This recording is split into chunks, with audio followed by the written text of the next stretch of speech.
భారతీయ జనతా పార్టీలో చేరడానికి సిద్ధమైన మాజీ MLA Veera Siva Reddy, Kamalapuram Telugu Desam party MLA Putta Chaitanya Reddy, MLA తండ్రి నరసింహారెడ్డిలపై తీవ్ర ఆరోపణలు చేశారు. హాట్ కమెంట్స్తో విరుచుకుపడ్డారు.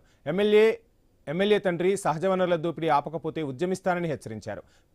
ఇసుక, మట్టి, గ్రావెల్ రవాణా చేస్తుంటే అరికట్టాల్సిన అధికారులు దగ్గరుండి పచ్చజెండా ఊపి పంపిస్తున్నారని మండిపడ్డారు. నియోజకవర్గంలో ఏ పని చేయాలన్నా 10% కమిషన్ ఇవ్వాల్సిందేనని ఆరోపించారు.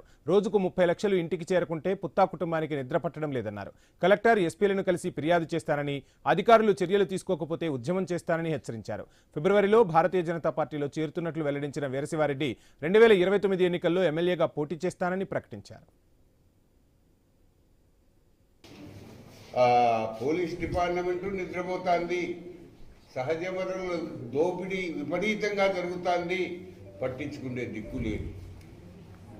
ఈ విషయం మీద ఒక కార్యాచరణ ప్రణాళిక రూపొందించి ఇసుక క్వారీల దగ్గరికి పోయి ఏదైతే ఇన్లీగల్ వాళ్ళ ఒక్క 10 టన్నులకైనా ఆథరైజేషన్ ఉందేమో చూపించండి.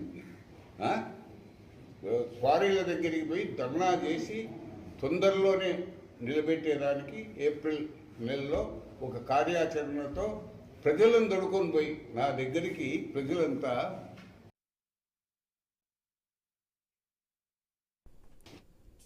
బులెటిన్లో షార్ట్ బ్రేక్ తీసుకుందాం. స్టే